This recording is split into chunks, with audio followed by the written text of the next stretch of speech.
Olá, meus amigos e minhas amigas. O nosso conteúdo agora é cirurgia pediátrica, com o professor João Ricardo. Cirurgia pediátrica geral. Vamos dar aqui alguns conceitos para vocês.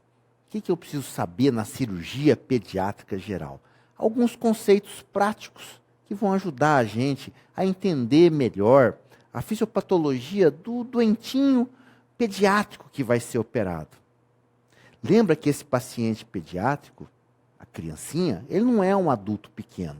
Quando a gente estudou lá na cirurgia do trauma, no atendimento do politraumatizado, a gente viu no trauma pediátrico algumas situações.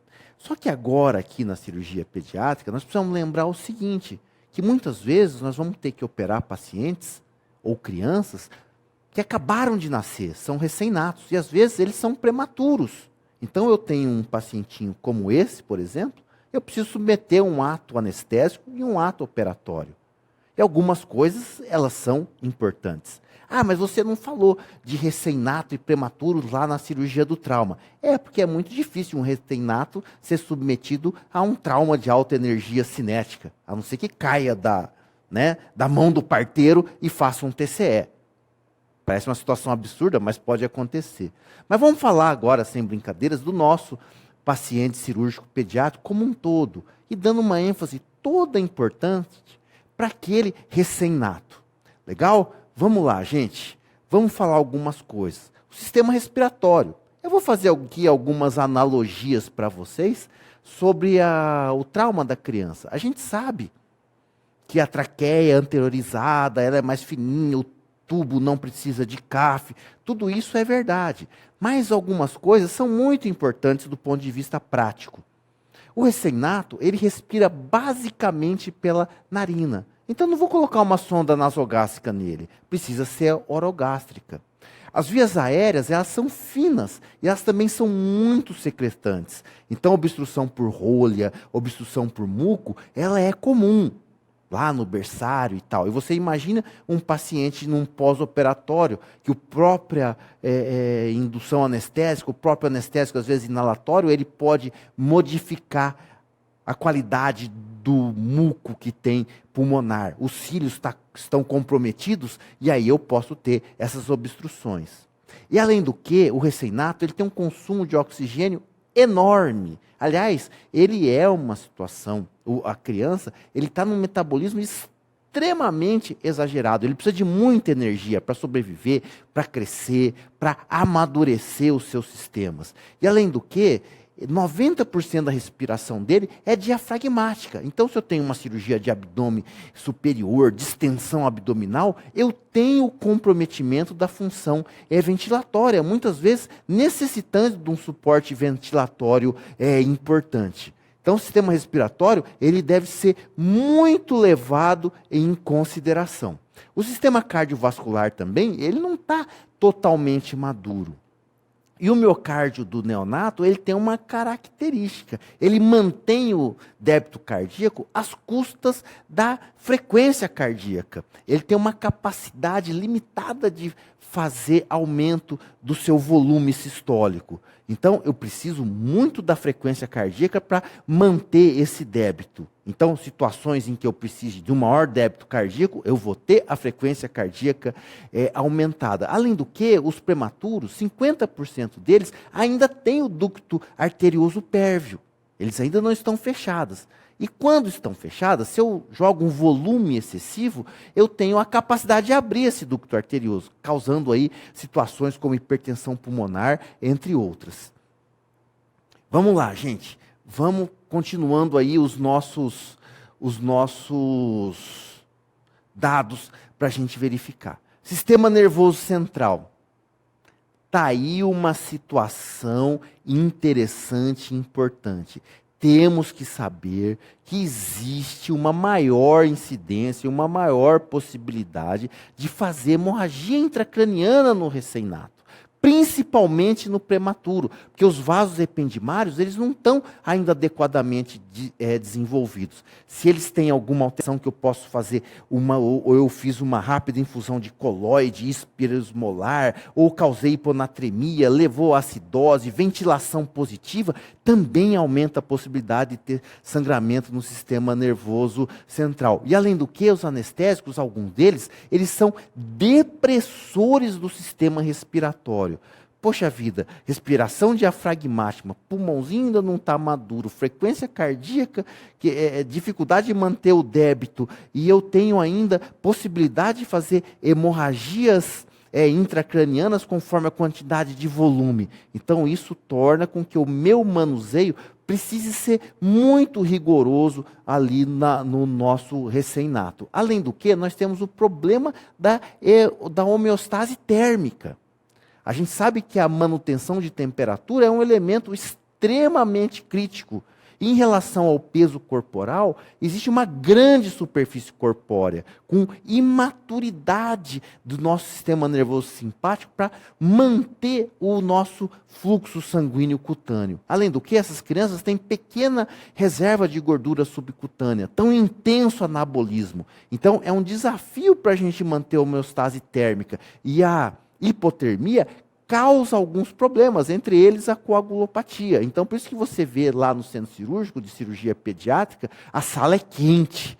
O ar-condicionado não está trincando de gelado. E esse pacientinho ele está coberto até o último minuto ali e com a exposição apenas da área que vai ser submetida ao tratamento cirúrgico.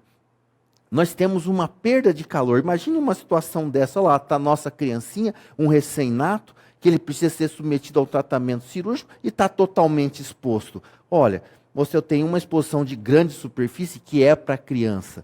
E além do que, a gente está infundindo soluções intravenosas que às vezes elas estão em temperatura normal, em temperatura ambiente, e causando efeitos como o maior gasto energético, o maior consumo de glicose e oxigênio, a hipóxia que a gente leva, porque você veja bem, quando eu tenho um metabolismo exagerado, eu tenho um alto consumo de energia, eu estou gerando alguns metabólitos, e muitas vezes eu tenho resultados de hipóxia pela falta de ventilação, porque eu não dou conta de manter aquele substrato energético. E essa hipóxia troca o metabolismo, que de aeróbio passa a ser anaeróbio, que é igual a acidose, e esse paciente está hipotérmico, a gente sabe que acidose e hipotermia não combinam, são situações deletérias, então, mais uma vez, é um cuidado, um realce muito grande para que a gente mantenha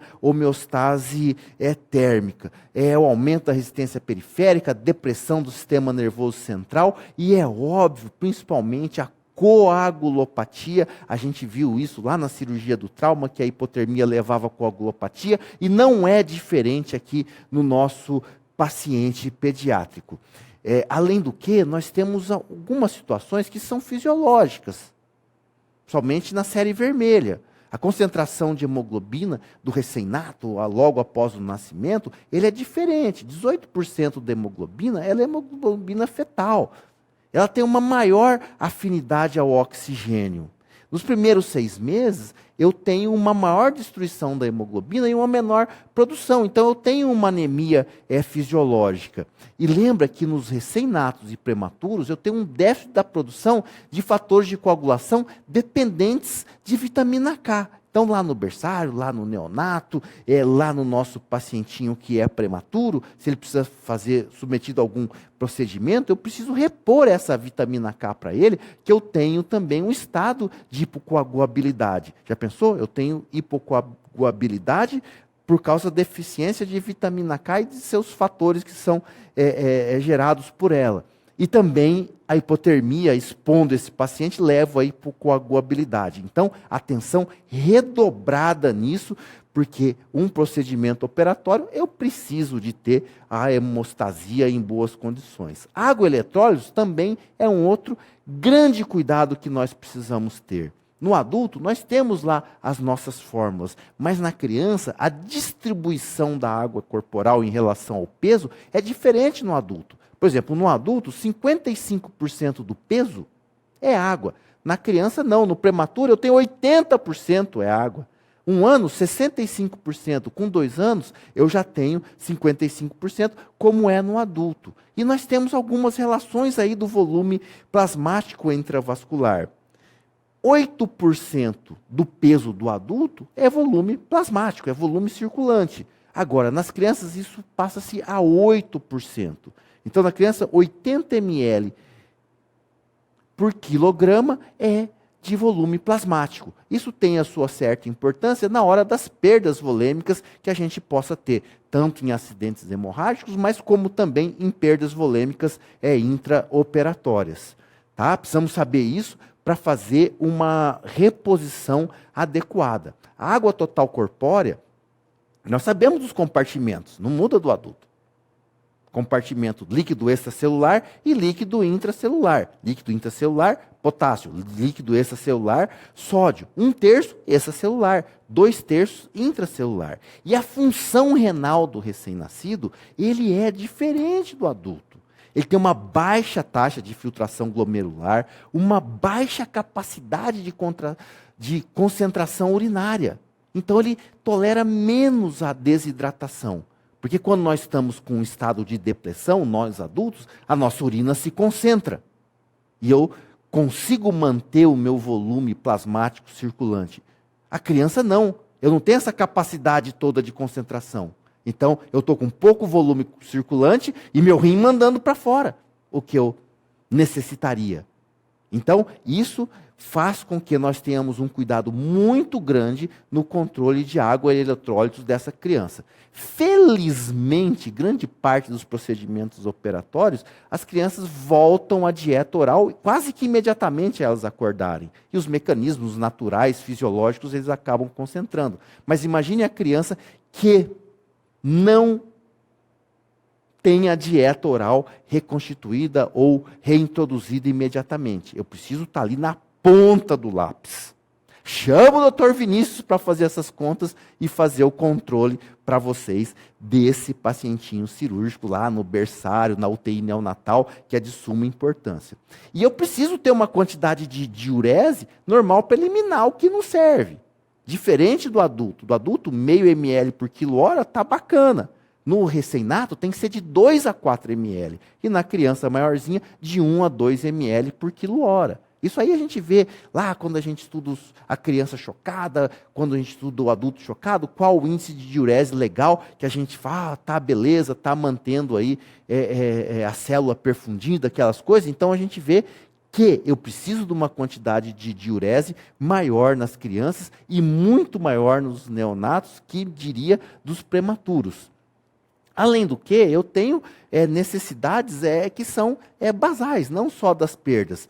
A forma de Holiday-Sagar, ela ajuda muito a gente fazer a nossa reposição. É abaixo de 10 quilos, 100 ml por quilo dia, ou 4 ml por quilo-hora. Isso cai bastante em prova, por sinal. A criança tem 10 quilos, precisa ficar em jejum lá 24 horas, quanto que eu reponho? Então, está lá, 4 ml por quilo-hora. De 10 a 20 é um pouco mais, 1000 ml, mais 50 ml por quilo dia. Então, enfim, tem lá toda a sua regulamentação. Acima de 20 quilos também tem a fórmula específica. Isso está tudo escrito no livro de vocês. Vamos estudar com bastante ênfase. No adulto, 40 ml por quilo dia é considerado bacana, ideal, e a gente tem aí as nossas necessidades. Além do que, o sódio, ele tem a sua necessidade. O potássio, eu tenho a minha necessidade. No adulto a gente sabe, o sódio de 70 a 100 mEq por dia, do potássio, blá, blá, blá. A criança também tem isso. Na primeira semana, o sódio, eu tenho 2 mEq por quilo dias. Acima de uma semana de vida, 3 mEq por quilo dia. O potássio, mesma coisa. Primeira semana, 1 mEq por quilo dia. Acima da primeira semana, 2 mEq por quilo dia. Lembra que eu falei para vocês, a criança está num estado de consumo energético exagerado. Frequência cardíaca, respiração, essa criança precisa amadurecer os seus sistemas, precisa crescer. Isso é gasto calórico, é gasto proteico. Então ela tem as suas necessidades basais também diferentes de um ser humano adulto. E lembra-se que Se eu deixar essa criança em jejum, eu preciso fazer a reposição, seja ela por via enteral, via parenteral, e eu preciso fazer os cálculos adequados. Até 10 quilos, 100 calorias por quilo. De 11 a 20 quilos, 90. Acima de 21 quilos, 80 calorias por dia. Um adulto, de 25 a 35, é mais do que suficiente. Você vê a situação do metabolismo de uma criança, como ele é acelerado e como são essas necessidades. É claro, as necessidades proteicas, elas são relacionadas a essa quantidade calórica. 2,5 nas crianças até 10 quilos, de 11 a 20 quilos, 2 gramas por quilo dia, e acima de 21 quilos, 1,5 gramas por quilo dia. São as necessidades proteicas do nosso paciente. O nosso sistema imunológico, já do recém-nato, ele é imaturo. Então, eu tenho uma predisposição a infecções maiores. Já pensou? Sistema imaturo, e eu faço uma enterocolite necrotizante. Sistema imaturo, uma pneumonia aspirativa, porque tinha uma atresia de esôfago e a saliva foi parar lá no pulmão. A atividade do complemento, ela é metade da atividade do adulto. Os anticorpos, 80% são IgG, porque o IgM ele não atravessa pela placenta. Depois ele vai criar o seu IgM. Depois eu tenho outras maneiras, o aleitamento materno, ele vai conseguir um suporte imunológico, mas estamos falando de uma criança que acabou de nascer. Então ela tem uma susceptibilidade descrita maior para Gram-negativos, sem contar na imaturidade da célula T, que aí eu tenho um prejuízo à fagocitose, que é bastante conhecido aí dos nossos neonatos. Então veja bem, eu tenho alterações importantes do ponto de vista respiratório, do ponto de vista imunológico, cardíaco, necessidade de controle da temperatura corporal, alterações do sistema nervoso central com imaturidade, causando maior possibilidade de sangramento intracerebral, e esse paciente precisa ser anestesiado. E a anestesia também causa um monte de outras situações, as drogas anestésicas causam grande outras situações. Eu preciso expor esse doente para ele ser operado. Ele precisa receber líquidos intravenosos no momento operatório. Como que eu vou fazer isso? Normalmente, a indução anestésica infantil, ela não é venosa como a dos adultos. Claro, eu posso fazer uma medicação pré-anestésica, mesmo midazolam. Antigamente usava-se um negócio chamado hidrato de cloral. Eu acho até que está proibido ultimamente. Porque essa criança, ela entra no centro cirúrgico com conforto, ela esquece e tal.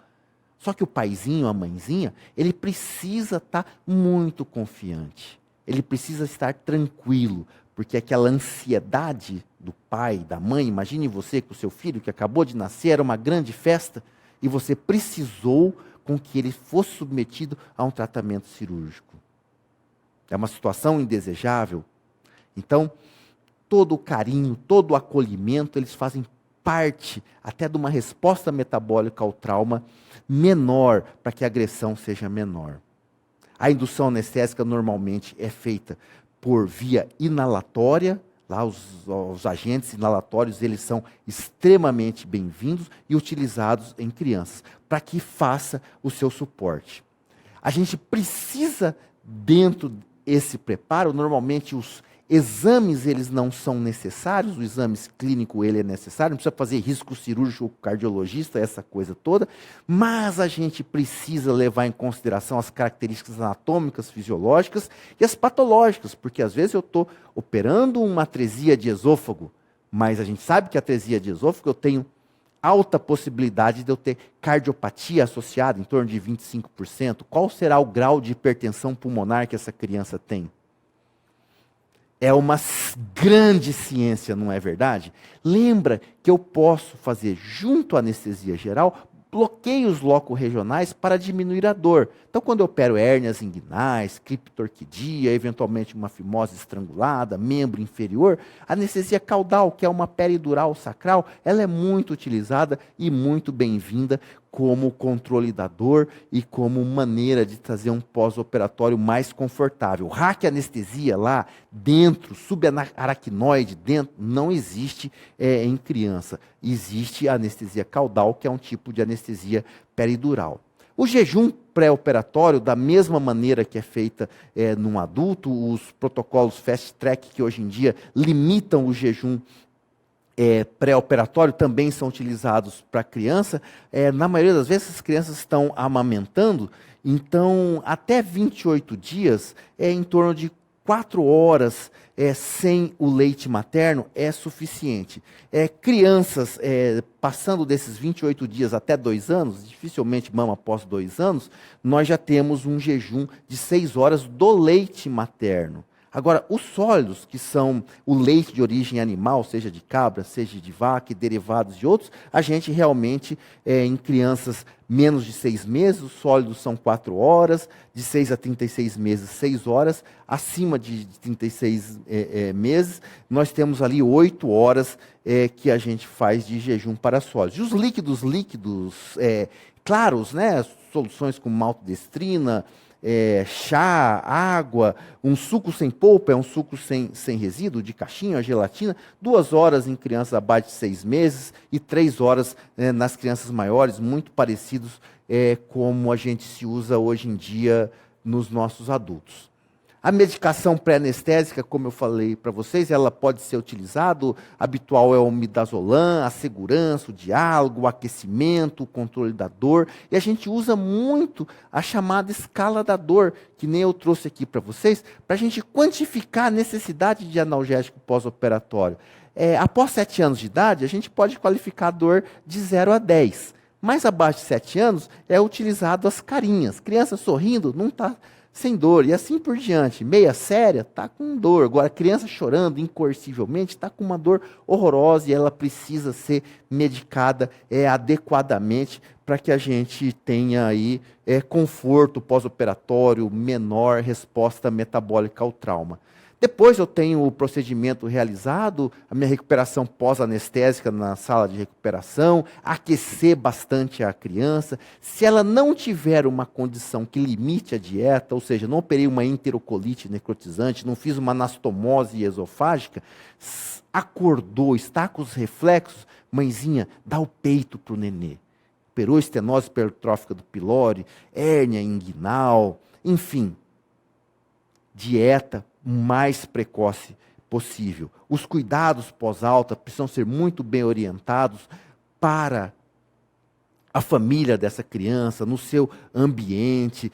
A colaboração precisa existir entre os pais, a equipe multidisciplinar que cuidou dessa criança, para que o sucesso seja alcançado nesse período perioperatório, que tanto mexe não só com anatomia e fisiologia, mas como sensório, não só da criança, mas de toda aquela família que está envolvida. O cirurgião pediátrico precisa estar muito em foco que, na verdade, ele está operando o seu paciente e toda a sua família. Gente, vamos ler o nosso livro com bastante ênfase, vamos assistir às nossas aulas de respostas comentadas, que nós vamos trazer várias dicas importantes para vocês.